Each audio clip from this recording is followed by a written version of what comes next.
Bueno, es programación cliente-servidor. ¿De qué se trata la materia? Hasta ahorita ustedes han programado aplicaciones, ejercicios que, si bien tienen funcionalidad para la vida real como páginas web, pequeños programas que sacan ya sea ecuaciones o resuelven problemas matemáticos, el hecho es que para la vida real hay demasiadas áreas de aplicación para la programación. Ustedes ya saben eso perfectamente. La cuestión aquí es que si un programa lo cargamos en una computadora y ese mismo programa lo queremos cargar a otra computadora, tenemos que tener pues una copia, ¿no? Y no solo una copia, sino una copia también de la base de datos y que todo sea exactamente igual. Antes, de alguna manera, así funcionaba.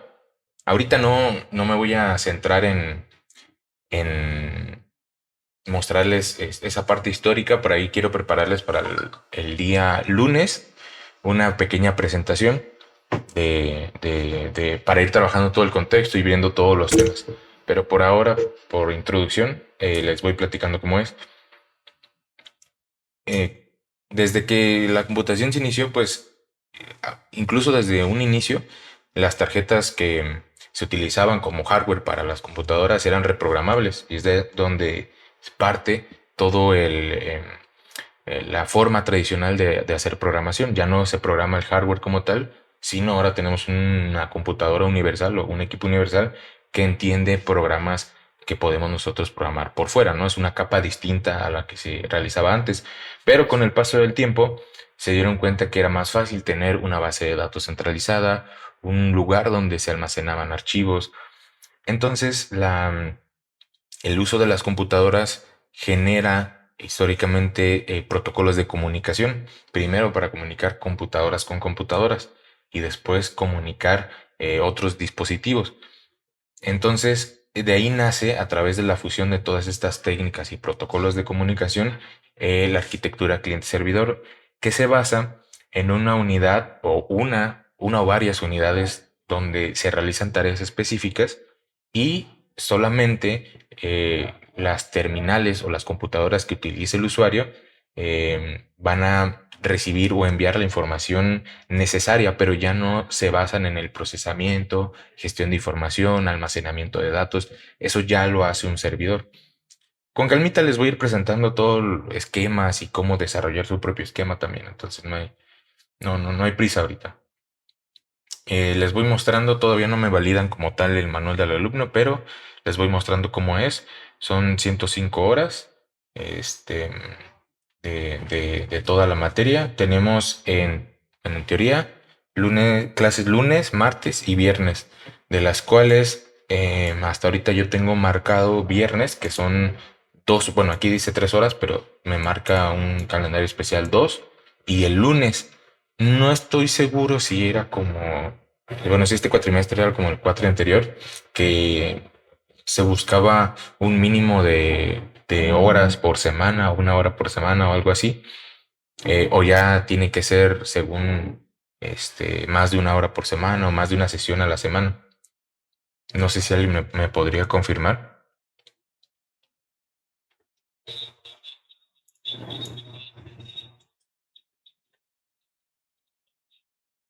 De hecho, sí, pero hasta donde yo tengo entendido, se va a habilitar el día 11 de enero.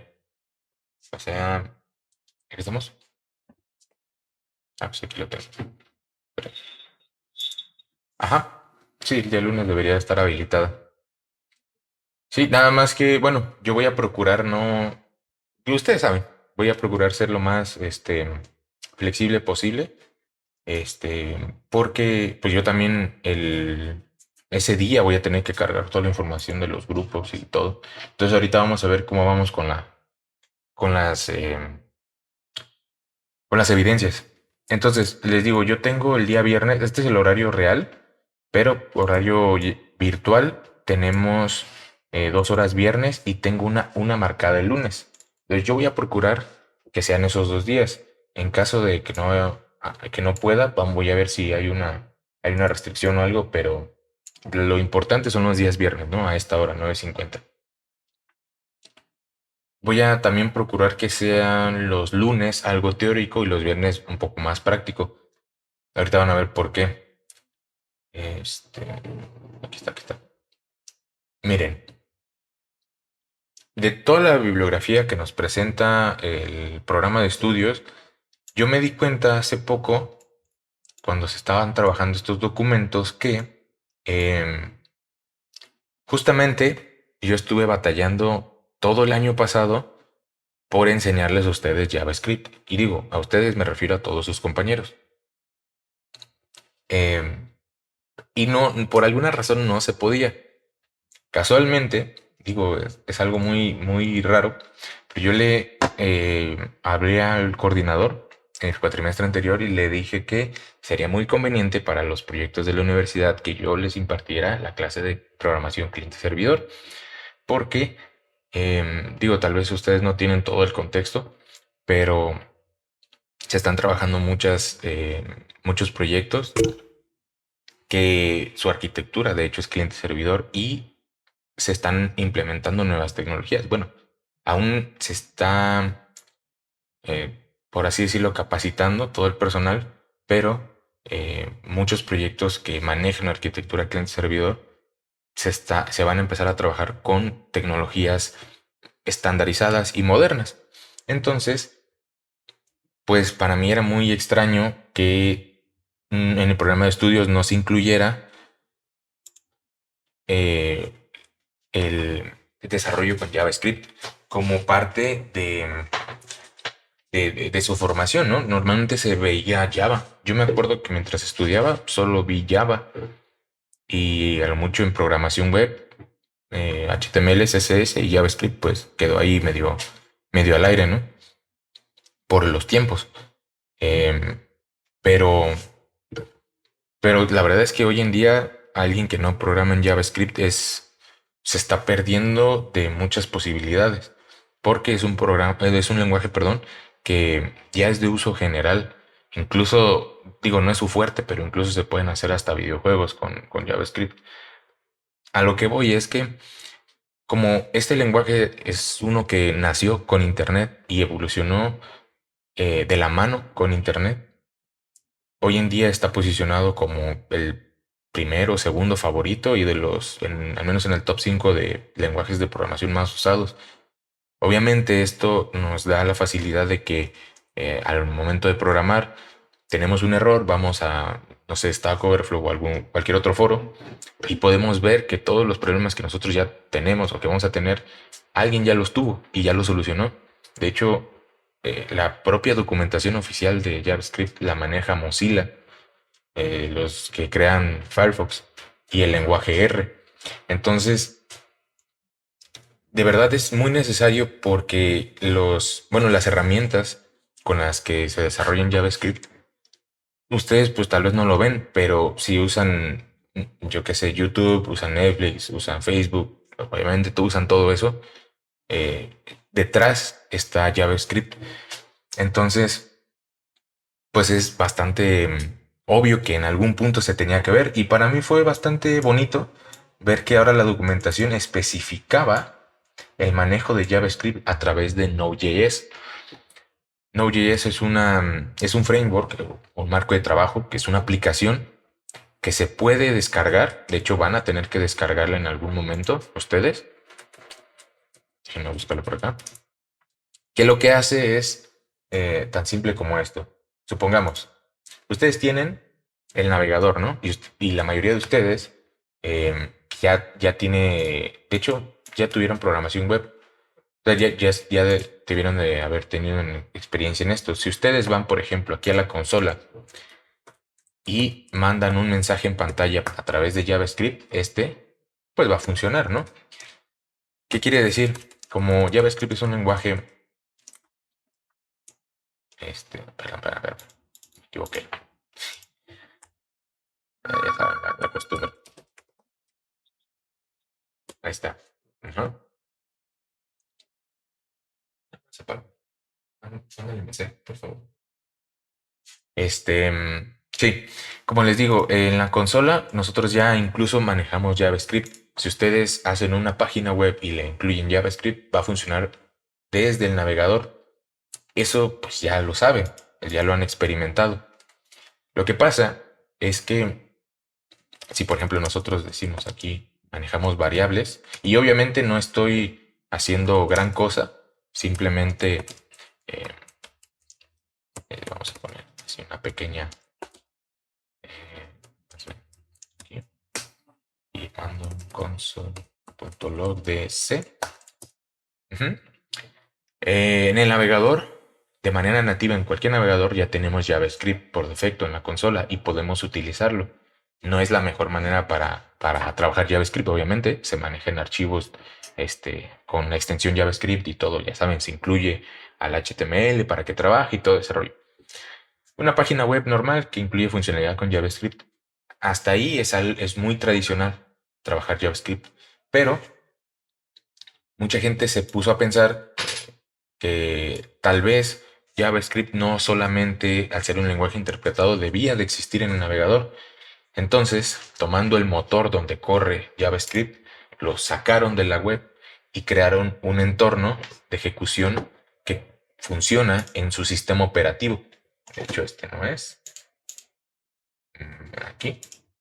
Si ustedes van a la página de node.js.org, descargan la versión LTS. De hecho, lo van a tener que hacer. Si quieren, de una vez váyanse adelantando. Es una instalación fácil vaya, siguiente, no se preocupe por los detalles. ¿Qué es lo que les permite a ustedes hacer? Correr JavaScript desde su computadora, independientemente si están utilizando una computadora con Windows, con una distribución de Linux o un sistema de Mac. ¿Cuál es la ventaja? Que al sacar ese lenguaje, ahora ya podemos utilizar funciones y herramientas que no se podían utilizar en la web. Por ejemplo, podemos manejar el sistema de archivos de la computadora, crear un archivo, moverlo del lugar.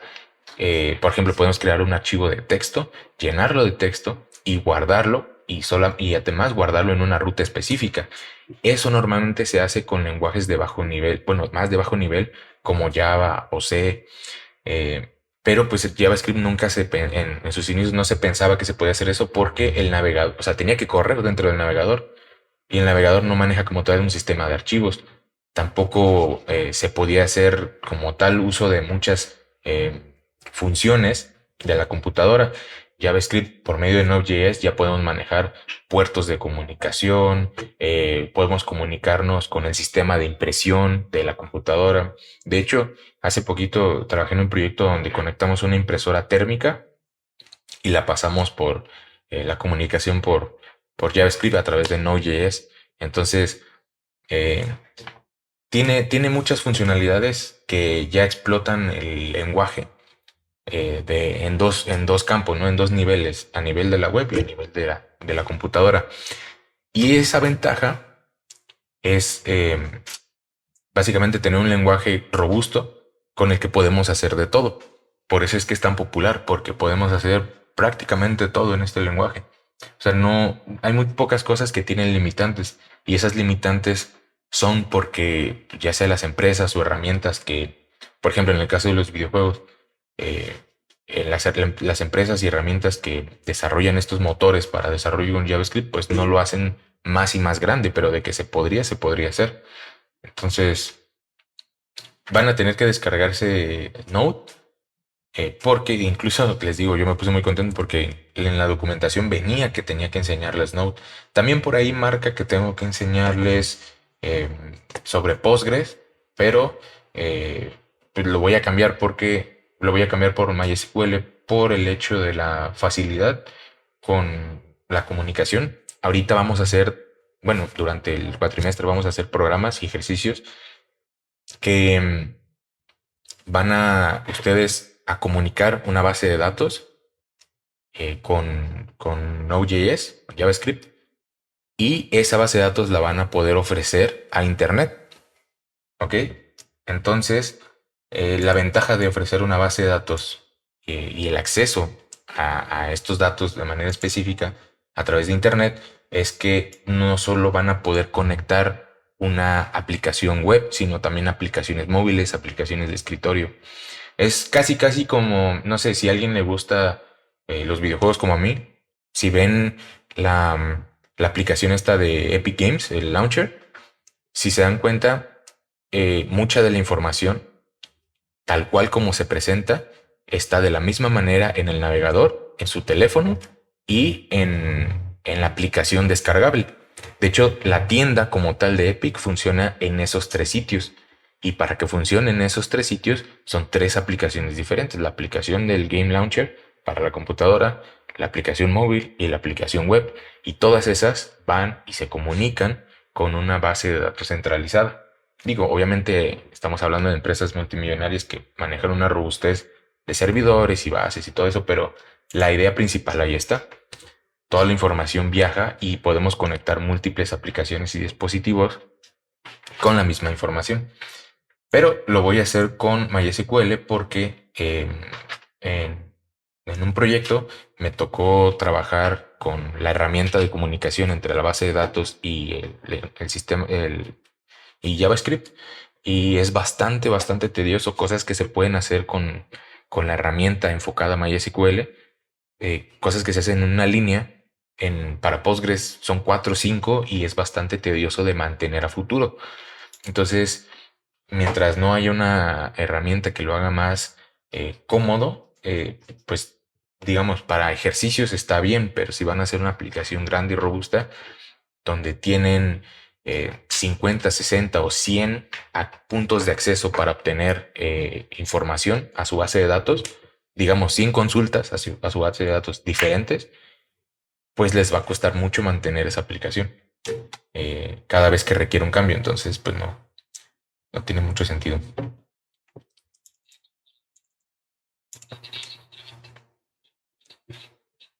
La pusieron en MS. No, la pusieron en Postgres, ¿no? Tengo entendido. O me equivoco. No estoy seguro. ¿Está en el 3306?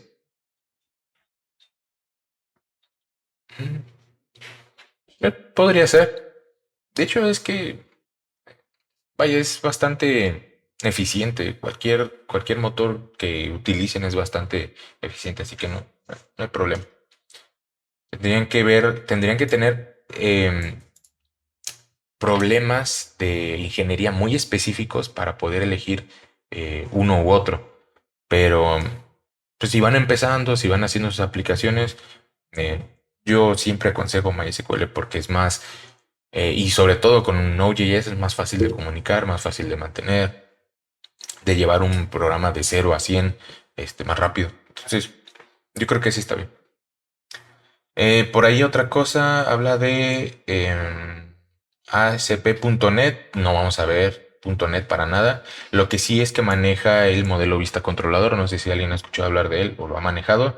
Vamos a ver las bases de ese modelo para poder crear una aplicación cliente-servidor.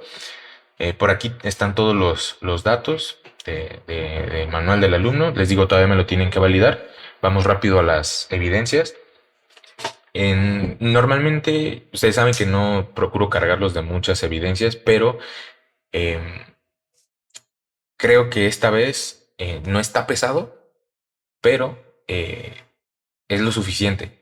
Bueno, se me hizo bastante justo. Por ejemplo, aquí vamos a manejar todos los cuatrimestres un reporte con la información de la unidad, pero enfocado a cuestiones muy específicas, ¿no? Es decir, un reporte donde ustedes tengan que redactar acerca de los conceptos de la unidad, pero no es como vimos esto y esto, no, sino que, por ejemplo, aquí dice reporte de práctica sobre comunicación de dispositivos de red. O sea, vamos a ver ejercicios, les voy a dar ejemplos y a través de esos ejemplos ustedes hacen un reporte de cómo es que funciona.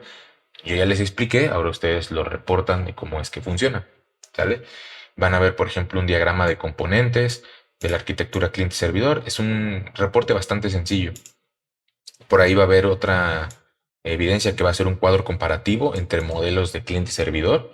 Eh, porque, bueno, adelantándome un poquito, ustedes tal vez utilizan un modelo muy común que es un software as a service o un software como servicio, como por ejemplo Facebook, YouTube y videojuegos, cualquier cosa así que ya es un, es un software que ya está disponible para usar a través de una renta, una suscripción o incluso gratis. Precisamente por eso existen las llamadas suscripciones gratis, precisamente porque es el acceso al software a través de este servicio, ¿no? También hay plataforma como servicio y, bueno, e infraestructura como servicio. Infraestructura como servicio es un nivel más arriba donde ustedes tienen acceso a todo el servidor o a un grupo de servidores completo. Es decir, al sistema operativo, al sistema de archivos, a todo lo que ustedes quieran, ya tienen ¿cómo se llama? Vaya, todos los recursos a la mano. Ustedes podrán instalar aplicaciones ahí y de ahí mismo poder poner en punto un software as a service. Pero son diferentes capas, ¿no? Es como tener todos los recursos, luego tener solamente una pequeña parte, una plataforma. Por ahí hay un servicio, me parece que es de Nvidia, que se llama Nvidia Now, me parece, que es ya una plataforma donde ustedes pueden eh, descargar, bueno, no descargar, sino hacer uso de los recursos de los servidores de Nvidia para poder correr juegos, videojuegos en tiempo real y los pueden estar jugando desde su teléfono. Es decir, podrían jugar un juego de última generación en su teléfono con un joystick o algo así y todo se está ejecutando en un servidor y les está mandando solamente la transmisión en video. Obviamente, pues el lag es reconocible, pero pues ya es una plataforma, ¿no? Donde ustedes pueden decir, ah, bueno, de tantos juegos, vamos a descargar esto, instalarlo, nos conectamos con mi cuenta y empezamos a jugar. Eso se los voy a explicar con más detalle y todo, no se preocupen. Luego tenemos una propuesta técnica de una arquitectura cliente-servidor a través de los modelos que les voy a presentar. Lo más seguro es que todos elijan software as a service porque vaya, es más enfocado a lo que tenemos que hacer. Ustedes van a proponer un software, bueno, una arquitectura y un proyecto que van a estar trabajando durante el cuatrimestre. Quiero que trabajen un proyecto personal ustedes y también que lo puedan subir al GitHub para que ya lo tengan disponible ahí. Para cuando ustedes quieran ir a pedir trabajo, tengan referencias de que hicieron proyectos personales y sobre todo que en este va a ser uno basado en arquitectura cliente-servidor. Me tienen que proponer un proyecto que ustedes van a manejar haciendo uso de los conocimientos de la materia. Y eso, con eso cerraríamos el primer corte. Obviamente aquí no les estoy pidiendo programas ni nada, porque en este primer corte mi intención es irles enseñando. Va a ser un poquito complicado. Voy a tratar, por eso les digo que los lunes sean más teóricos, los viernes más prácticos. Y y así para segundo corte ya estamos más preparados porque igual viene un reporte donde ustedes van a ver modelo y presentación de datos, van a ver cómo se va a hacer su aplicación en modelo pista controlador, van a mostrar cómo va a funcionar su aplicación a través de una API o una API. Les voy a explicar todo eso, no se preocupen. Luego la última evidencia va a ser la entrega. Ah, no, hay una más. Va a ser la entrega del avance del proyecto. A partir del corte 2 les voy a pedir un avance del proyecto o la entrega final, que sería en corte 3 y su reporte específico de funcionamiento de acuerdo a los conceptos de la unidad, ¿no? Entonces, por ejemplo, aquí si estamos viendo cómo se maneja la aplicación en MVC, cómo es que funciona la API, cómo es que se accede al modelo de datos y a la presentación de estos datos, todo eso lo van a ustedes tener que programar en su proyecto y además van a tener que hacer un reporte de justificación de esos puntos, cómo es que su proyecto funciona a través de estos puntos que ya les mencioné, cómo es que funciona mi modelo vista controlador, cómo es que funciona mi API, cómo es que funciona mi acceso y presentación de datos, cómo es que funciona todo esto, ¿sale? Y para tercer corte lo mismo, es un reporte. Aquí en este caso ya vamos a manejar una aplicación, su proyecto ya va a ser una aplicación más robusta porque va a manejar operaciones de base de datos a través de transacciones. Es decir, vamos a utilizar el modelo ACID. ¿Se acuerdan que lo vieron con la maestra Karina?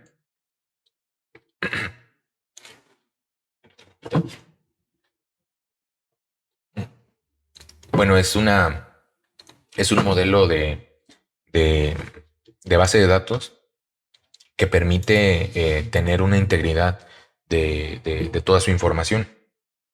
Es decir, se lo voy a explicar también con calma, no se preocupen, pero la idea es que ustedes puedan desarrollar aplicaciones con peticiones asíncronas y que esas peticiones asíncronas puedan ser trabajadas por más de un usuario al mismo tiempo.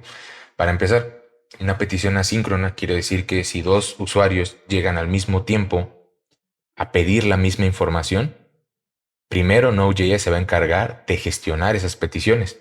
Va a entrar una primero y luego otra. Ahí ya resolvieron un problema. Pero lo siguiente es manejar el acceso a la base de datos. Porque si ustedes controlan a través de Node.js el acceso a su programa, sí, el Node.js va a decirle primero tú y luego tú. Y les va a responder a ambos cierta información. Es como si quisieran sacar de la base de datos un conjunto de información y después viene alguien más y lo pide. Pero a nivel de base de datos también tienen que controlar esto mismo. Cuando dos personas o dos usuarios llegan al mismo punto, ahí se manejan transacciones, porque en caso de que, por ejemplo, ocurriera un error en la transacción, yo qué sé, toca actualizar 100 registros de la base de datos y en el 99 se equivocó, o en el 87 se equivocó, en el registro 87, ¿qué es lo que hace una transacción? Decir, ah, bueno, como hubo un error, entonces todos los cambios que ya hice nunca se van a reflejar en la base de datos, por decir algo, ¿no? O sea, esa es una de las ventajas de manejar transacciones. Además, que también manejar transacciones permite que el acceso a la base de datos sea controlado por muchos usuarios. Si yo quiero actualizar un campo, por ejemplo, quiero actualizar una sola fila y un solo campo de esa fila, y dos usuarios van a acceder a ese mismo campo, uno a actualizarlo y el otro a leerlo, entonces tengo que ver quién lo lee, digo, quién lo actualiza primero y quién lo lee. Si yo lo actualizo y en el proceso de la actualización llega alguien y lo lee y yo no controlo esa parte a través de transacciones, voy a obtener información de este lado equivocada. Pero si yo accedo a la modificación de este campo y bloqueo ese campo para lectura, entonces este de aquí se espera hasta que este termine y cuando este termine y se va, entonces ya puedo leer la información realmente actualizada. Tal vez para el trabajo y aplicaciones que maneja un solo usuario, pues esto sea irrelevante. Pero, ¿qué pasa, por ejemplo, en aplicaciones como el banco o aplicaciones bancarias de su teléfono, donde los datos los acceden miles y millones de personas diariamente? ¿Qué pasa con Netflix, por ejemplo? ¿Qué pasa con Facebook y las notificaciones? ¿No? Entonces todo eso se controla de esa manera para que miles, millones de usuarios puedan tener acceso a su aplicación. O sea, eso es lo que yo les voy a enseñar. ¿Sale? Ah, perdón. Es que no le entiendo la aplicación. Discúlpame, Antonio. Dime.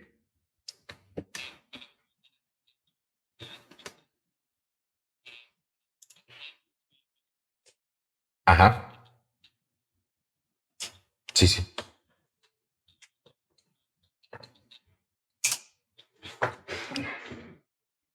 Ok.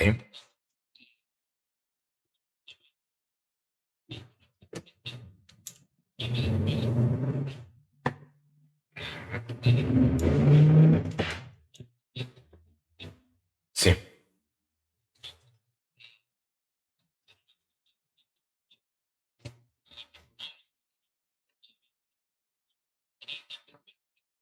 Ujú. Sí.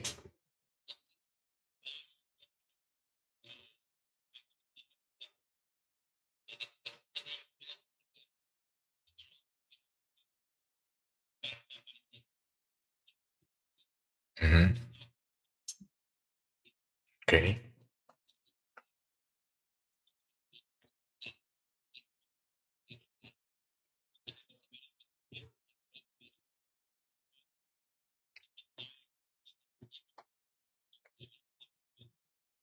Sí, precisamente ese tipo de cosas las solucionas, porque en tu caso, quiero pensar cómo funcionó a nivel de programación. En la misma petición que tú solicitaste para pagar, o sea, tú le pediste al servicio que pagara a través de tu tarjeta. Y aquí estamos involucrando más aplicaciones porque tienen que sacar la aplicación del banco o de la herramienta que ya tiene acceso a tu banco, después pasarle el monto. Pero yo creo que aquí el error ya fue más de quien gestiona el pago, porque en tu caso, pues digamos, se generó y se generó el registro, ¿no? De pago, ¿no? O se generó ajá, exacto,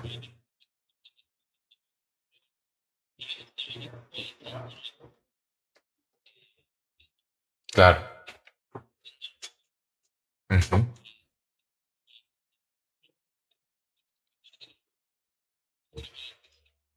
ujú, sí, ujú. Sí, sí, sí.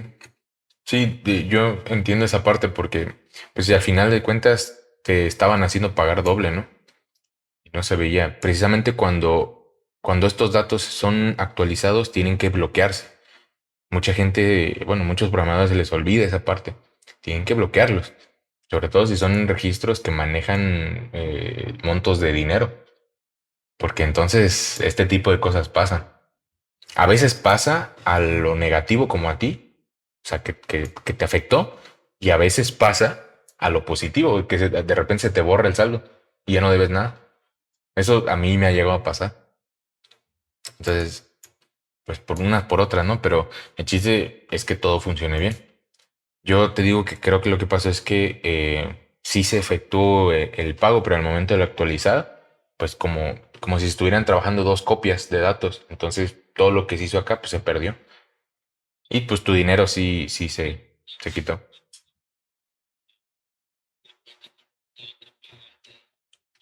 Ujú. Es que, bueno, realmente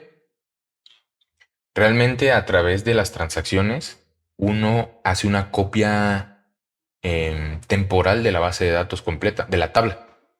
Cuando un usuario, y eso pasa mucho, tal vez ustedes no se fijen, porque pues no se los presentan, pero cuando ustedes hacen uso de aplicaciones que manejan transacciones, su petición, o sea, cuando ustedes hacen una acción dentro de una aplicación, eso genera una petición a un servidor. Y esa petición, ya cuando accede a la base de datos, ustedes como usuario tienen, sin que ustedes lo vean, generan una copia de la tabla y entonces hacen modificación ahí. Si no hay ningún otro cambio pendiente, ya nada más se agrega los cambios que ustedes metieron y se elimina esa copia temporal. Por así decirlo, así funciona, pues. Pero no es que hayan dos tablas como tal, sino en la copia se hizo el cambio y después cuando actualizó el dato seguramente hubo error y ya habían trabajado. O sea, requiere ya manejar miles, millones de datos en una base, requiere bastante control y restricciones. Tal vez por ahí se les fue. Yo creo que pues sí, efectuó el pago, pero tal vez por la actualización ya no se vio reflejado. Entonces, a final de cuentas, a veces pasa que incluso el registro cambia de estatus apagado, pero el saldo lo tienes todavía pendiente. Entonces es bastante raro. Pero sí. Entonces, aquí lo vamos a dejar, muchachos. Vamos a ver el lunes. Voy a preparar una presentación por ustedes. Les voy a pedir que participen lo más que puedan, lo más que les nazca.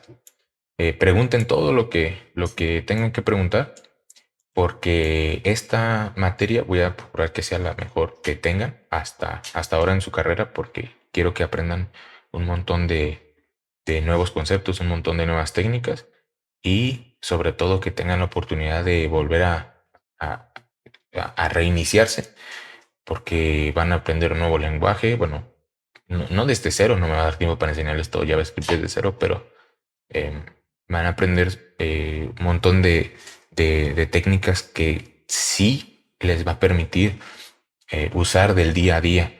O sea, ya no estamos hablando de ejercicios que van a entregar para clases o una página web. Ya estamos hablando de aplicaciones completas, ya estamos hablando de cómo funciona el mundo real, ¿sale? Entonces voy a procurar que sea lo mejor posible. El lunes preparo una presentación para ustedes. El próximo viernes nos quedamos a programar desde cero. Voy a planearlo bien. Y pues nos vemos el próximo lunes, ¿sale? Bueno, qué bueno que me preguntes. Un momentito. Antes de eso, déjame buscar dónde está.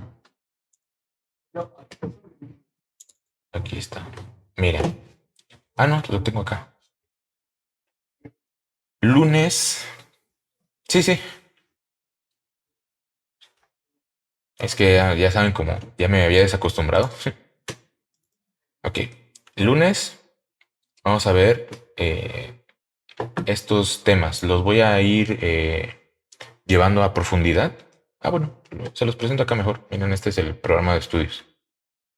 No sé si alguien se los muestra, como si algún otro docente se los muestra, pero pues aquí viene más detallado. Y no va por qué no mostrárselos.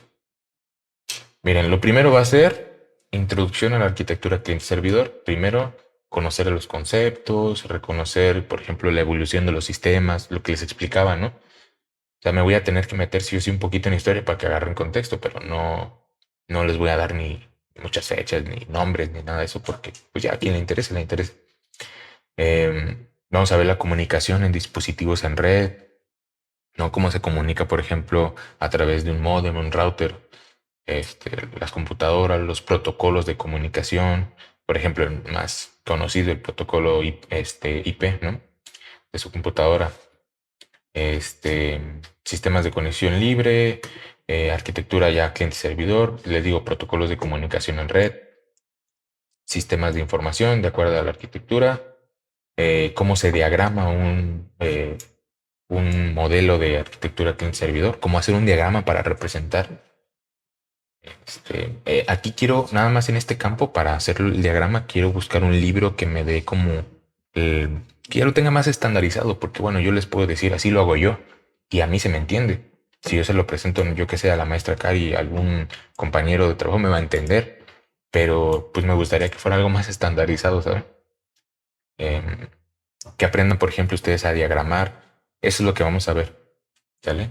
Yo creo que entre todo eso me voy a llevar 2 presentaciones y de ahí todos los viernes va a ser código, código, código, código, ¿sale? Les voy a dejar a veces, les voy a dejar videos para que ustedes si quieren avanzar por aparte. Hay un canal muy bueno en internet, en YouTube, de un chavo que se llama Fast Web, Fast con Z, como rápido, pero con Z. Y es un chavo que la verdad admiro mucho porque tiene videos de casi 3 4 horas y el chavo ni se traba, explica súper bien y muchas veces yo solucioné muchos problemas así con sus videos. Entonces hay proyectos desde cero para aprender, ¿no? Y está bastante bien, digo, se los voy a pasar y obviamente también yo les voy a enseñar. Pero pues así ya tienen el rango completo, ¿no? Para Para segundo corte, tenemos componentes y características de cliente-servidor. Aquí ya vamos a explicar los procesos y tareas del programa maestro, por así decirlo, conceptos de la aplicación central, características de la arquitectura, recursos compartidos, protocolos asimétricos, es lo que les decía, independencia de ubicación, compatibilidad de clientes y servidores, comunicación de mensajes, encapsulación de servicios, escalabilidad e integridad. Básicamente esto es como se programa ya actualmente, pues, o sea, no, no nada más un programa que puedan compilar y pasar por USB. Aquí ya estamos entrando a algo real. Em, bueno, aquí ya definimos los tipos de modelos de infraestructura, bueno, los tipos de modelos de arquitecturas que en servidor. Les digo Infrastructure as a Service, Platform as a Service y Software as a Service, que son los tres más importantes, y luego ya que ustedes puedan describirlo, ¿no? Esto sería en segundo corte. En tercer corte ya vamos a ver estrategias y reparto de complejidad. Vamos a empezar a ver lógica de acceso a los datos, toda la lógica del negocio. Por ejemplo, si su aplicación, yo qué sé, es mm, que lo más fácil, yo que sé, un punto de venta, pues que puedan manejar las operaciones de acceso a esos datos, ¿no? Cómo funciona la lógica del negocio, dependiendo del tipo de programa que van a hacer, cómo se va a presentar la información, cómo se va a acceder a ella, ¿dónde está? Cómo desarrollar los modelos de acceso a esos datos y cómo presentarlos. Luego, más abajo, modelos multinivel. ¿Dónde está? Está. Pues básicamente es tener la aplicación separada por capas y cómo acceder a esos niveles. Modelo vista controlador, ahí separar su aplicación en estas capas y ya hacer programación en específica en esas capas. Y sockets espero llegar a ver, pero lo importante es ver aplicaciones eh, como si fueran servicios de acceso. Es decir, vamos a programar nuestra aplicación principal y se va a convertir al mismo tiempo en una API. Que la API nos va a permitir ofrecerla a múltiples aplicaciones. Es decir, nuestra aplicación, además de ser una aplicación completa, robusta, tiene un apartado, una puerta trasera donde está bien programada y podemos acceder a los datos de mi aplicación, ¿no? Eso es bastante interesante. En sí, eso es lo que maneja la materia. Está bastante entretenida. Yo creo es parte de una materia medular en su formación, la verdad. Les va a servir muchísimo. Y de hecho, si ustedes, por ejemplo, ya quieren hacer algo más avanzado, pueden meterse, este, pueden incluso meter aplicaciones como Angular, React.js y cositas así. O sea, ya pueden integrar herramientas más actualizadas que hoy en día se usan mucho, pero bueno, ya se hizo irse más lejos. Entonces así lo vamos a dejar, muchachos. ¿Alguien tiene alguna otra duda?